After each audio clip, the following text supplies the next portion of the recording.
दोस्तों नमस्कार। दोस्तों मुद्दे की बात लेकर आए तिलक राज। मैं आपका अपना तिलक आप सभी का हार्दिक स्वागत करता हूं। और दोस्तों आज बहुत इंटरेस्टिंग वीडियो बनने वाली है और आप सभी जानते हैं कि आज मुद्दा बहुत इंटरेस्टिंग मुद्दा आप सभी को बखूबी होता है कि कल हिंदुस्तान के नहीं पूरे वर्ल्ड के जो सबसे बड़े एक समाज सेवी की बात की जाए कोई दो राय नहीं है, सबसे बड़े बिजनेसमैन की बात की जाए कोई दो राय नहीं है। और दोस्तों एक ऐसी महान शख्सियत जिनको आप सभी भारत रतन जी टाटा के नाम से जानते हैं, आज उन्हीं के बारे में अब बात करते हैं। हमारे साथ जुड़े हैं हमारे स्टूडियो में श्री प्रदीप जी, उन्हीं के मुखारबिन आज उनसे बात करते हैं। आइए प्लीज। प्रदीप जी स्टूडियो में आपका बहुत बहुत हार्दिक स्वागत है। मेरी तरफ से भी आपका चैनल देखने वाले सभी बहन भाइयों को नमस्कार। प्रदीप जी आपको पता है कि कल कितने साल की उम्र में कल रतन जी ने अपनी आखिरी सांस ली है? भारत माता के महान सपूत भारत रत्न रतन जी टाटा 86 वर्ष पूर्ण करके अपना देह त्याग दी है। और ऐसे महान सपूत सदियों में एक बार ही पैदा होते हैं। हम तो ये चाहते हैं आने वाले भविष्य में ऐसे ऐसे हज़ारों सपूत पैदा हों देश में, ताकि भारत दुनिया की आर्थिक महाशक्ति बन सके। उनका जन्म कहाँ पे हुआ था? रतन जी का जन्म बॉम्बे में हुआ था और ये माइग्रेटेड परिवार है जो पर्सिया ईरान से आया था। तो इसके बाद जन्म के बाद जब इनका जन्म हुआ था क्या उस टाइम इनकी कंपनी थी? हाँ, इसके दादा ने इसकी कंपनी खड़ी करी सबसे पहले। जमशेदपुर जो शहर है बिहार में वो इन्हीं के नाम से है, इसके दादाजी के नाम से। उन्होंने स्टील प्लांट लगाया छोटा हाइक। उसके बाद कंपनी दिन दुगुनी रात चौगुनी तरक्की करती चली गई और आज ये भारत की टाइकून है, टाइटन ऑफ इंडस्ट्री है, इंडियन इंडस्ट्री के बादशाह है। और अगर इसका पूरा शेयर बाज़ार की लिस्टेड हो इसकी सभी कंपनियां, तो ये दुनिया के सबसे अमीर आदमी थे। और इन्होंने अपनी संपत्ति का 66% चैरिटी में लगाया है, लोगों की भलाई के लिए लगाया। इनके जन्म के बाद इनकी स्टडी के बारे में क्या बताना चाहेंगे आप? इन्होंने अपनी स्टडी अमेरिका की हार्वर्ड यूनिवर्सिटी से MBA किया और वहीं पढ़ के आए, वहीं उन्होंने अपना काम शुरू किया। मगर क्या होया, वहाँ पढ़ते पढ़ते एक हॉलीवुड की हीरोइन थी जिसके साथ इनका कुछ प्रेम प्रसंग भी चला। मगर वो परिवार काफी सुनने में आया ऐसा कुछ हुआ था इनका। 1962 में जब भारत चीन की लड़ाई हुई तो ये भारत में अपनी दादी के कहने पर आए, तो इन्होंने मना कर दिया था उस लड़की ने, मैं भारत नहीं जाऊँगी। तो इसने उस दिन के बाद उसी से कभी मिले नहीं और अपने इस इंडस्ट्री में अपनी कार्य प्रणाली शुरू कर दी। तो हिंदुस्तान वापस कब आए थे? 1962 में चीन की युद्ध, भारत चीन युद्ध के समय। तो आने के बाद इन्होंने फिर आते ही अपना काम किया या फिर उसके बाद स्टडी की? इन्होंने बिल्कुल एक कंपनी में एक छोटे कर्मचारी की हैसियत से काम शुरू किया, जबकि कंपनी इन्हीं के पिताजी दादाजी की कंपनी थी। इनकी कंपनी थी और धीरे धीरे तरक्की करते हुए पद बढ़ते चले गए और 1991 में ये टाटा ग्रुप के चेयरमैन बने। 1991 में? 1991। लेकिन जब तक आते आते क्या कंपनी हिंदुस्तान से बाहर चली गई थी या हिंदुस्तान में डेवलप हो गई थी? भी बाहर थी कंपनी। आज 121 देशों में इनका साम्राज्य है। और एक घटना है, जब ये मिशिगन में फोर्ड कंपनी में गए, हाँ कुछ ऐसा एक घटना हुई थी, तो उस इन्होंने अपने कार डिज़ाइन के बारे में बात करी तो उन्होंने इनकी बेइज्जती कर दी। भाई आपको जब कार का डिज़ाइन नहीं पता क्यों कार बनाते हो? तो ये बड़े आहत हुए और बाद में टाटा जब फोर्ड कंपनी दिवालिया हुई तो टाटा ग्रुप ने उस कंपनी को खरीदा और उनके पैरों में गिरे फोर्ड का, भी मैं जुड़ जाऊंगा, मेरी कंपनी ले लो। और आज ये जगुआर के मालिक है। क्या आज वो कंपनी इनकी अपनी कंपनी है? हाँ, आज इनकी अपनी खुद की कंपनी है, उसकी कई देशों में ब्रांच, जहाँ से कभी इंसल्ट करके निकाला गया था उनको, और आज वो कंपनी की खुद की अपनी कंपनी है। कंपनी के मालिक है, जगुआर कंपनी के आज ये तो आज कंपनी के मालिक है। आज अगर इनका धर्म कौन सा, जैसे अपना हिंदू धर्म है, मुस्लिम धर्म है, सिख धर्म, इनका धर्म कौन सा है? टाटा पारसी समुदाय से थे। पारसी समुदाय डे बाय डे लुप्त क्यों होता जा रहा है, इसके बारे में बताइए। पारसी समुदाय पर्सिया ईरान से आया समुदाय था इनका। इनके धर्म में ये कहते हैं कि भाई जो शादी करेगा उसको दोबारा जन्म लेना पड़ेगा। ऐसा सच है? हाँ, तो इनके धर्मगुरु कहते हैं भाई मुक्त होने के लिए अविवाहित रहो, देश की अपने लिए देश के लिए कुछ काम करो ताकि आने वाले समय में लोग तुम्हें याद रखें।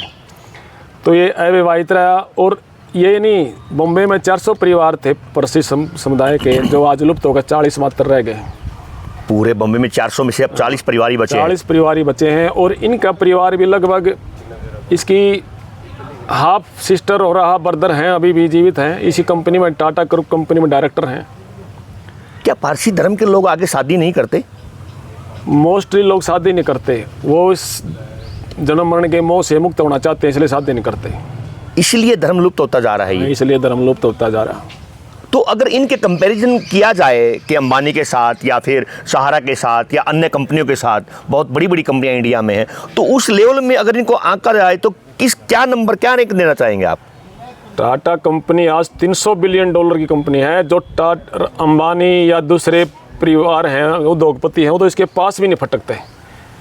तो ये बहुत ऊपर है, मगर इनको चैरिटी इतनी ज़्यादा है, टाटा को छोड़कर कोई दुनिया में इतनी चैरिटी कर ही नहीं सकता। और टाटा का देखो, टाटा ने अपने निजी काम से, अपने निजी एफर्ट से काम किया, उसके 3800 करोड़ रुपये आज भी इनके अकाउंट में जमा है। कंपनी टाटा ग्रुप से कुछ सहायता नहीं लेते हैं, खुद का भी काम करते हैं अलग से। तो इनका और क्या लगाव था टाटा जी का, और अपनी लाइफ के अलावा भी कुछ इनका लगाव को प्रेम था कुछ?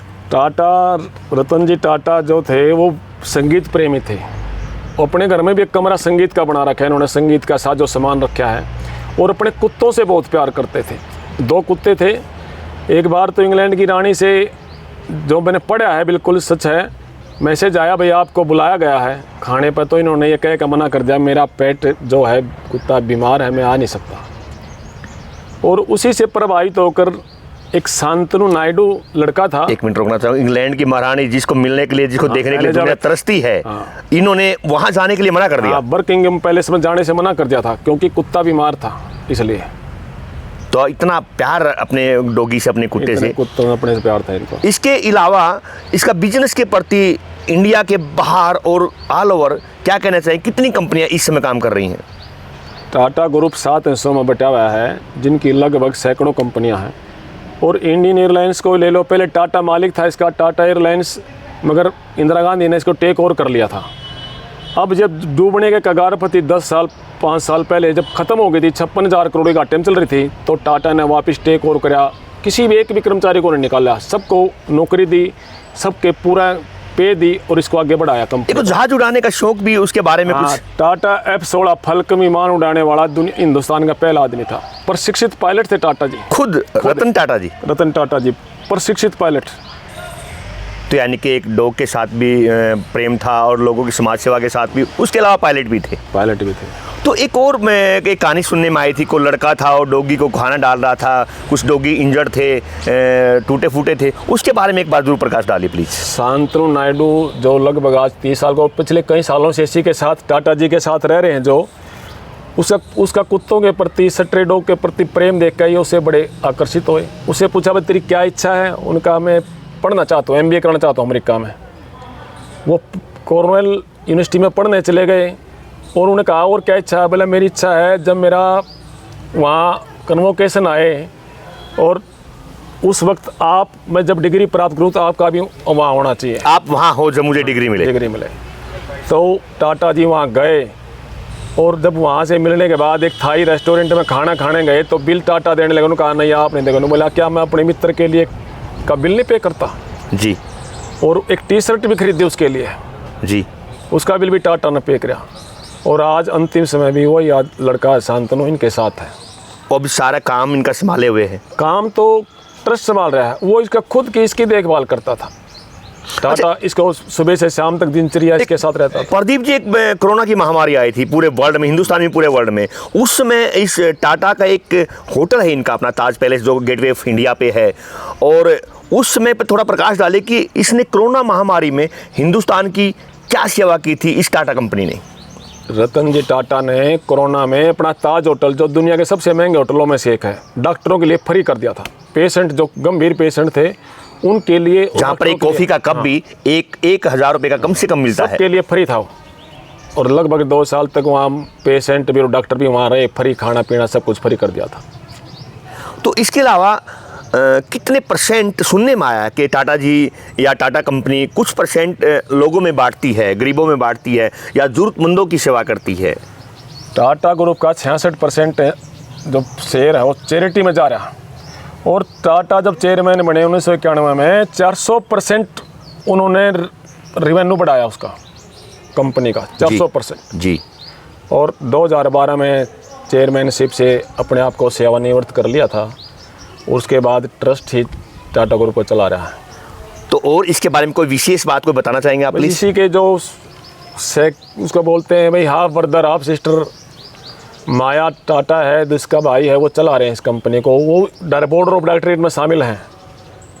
इतनी बड़ी महान पर्सनैलिटी से क्या सीखने को मिलता है? आप एक टीचर हैं, एक जनता के लिए, बच्चों के लिए क्या कहना चाहेंगे इसके बारे में? कहते हैं इनके लिए इतनी त्याग, तपस्या, राष्ट्र प्रेम और देश को आगे ले जाने के लिए अंतिम समय तक जो प्रयास हैं, जैसे टाटा जी ने किया, सभी को करने चाहिए।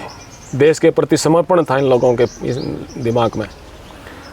दोस्तों जैसा कि मैंने जो ये मैं बोल रहा हूँ, ये मैंने किताब से पढ़ा है, इसलिए मैंने आप जो मेरी जानकारी थी मैंने आपको आपके चैनल से माध्यम से आपके दर्शकों तक पहुँचाई है। जी, आप बड़े विद्वान हैं, आप एक साइंस के टीचर हैं। मुझे देखा कि पिछले मैं 20-25 साल से आपको देख रहा हूँ, आप बड़ा ज्ञान देते हैं, एक्स्ट्रा क्लास लेते हैं, इसलिए मैंने आज आपके अपने साथ जोड़ा है। और हमारे साथ जुड़ने के लिए बहुत बहुत शुक्रिया। दोस्तों अगर आपको मेरा चैनल अच्छा लगे, सब्सक्राइब कीजिए, लाइक कीजिए, कमेंट बॉक्स में ज़रूर बताना। और आज ये एक बायोग्राफी हिस्ट्री थी, हिंदुस्तान के नहीं, पूरे इस धरती के संसार के बहुत बड़े समाजसेवी, बहुत बड़े बिजनेसमैन, और जिनका पूरा जीवन, पूरा समर्पण, जिनका एक सेवा भाव में गुजरा है, एक व्यापार में गुजरा है, लेकिन उसके अलावा भी उनको प्यार था। एक डॉग के प्रति प्यार रहा है, उसके अलावा एक म्यूजिक के प्रति प्यार रहा है, उसके अलावा उसका 60% उन्होंने दान उन बेसहारा, उन ज़रूरतमंद लोगों को दिया है जो ज़रूरत है, जिनको अपने घर को आगे बढ़ाने के लिए। दोस्तों अगर आपको मेरा चैनल अच्छा लगे, सब्सक्राइब, लाइक, कमेंट जरूर करना।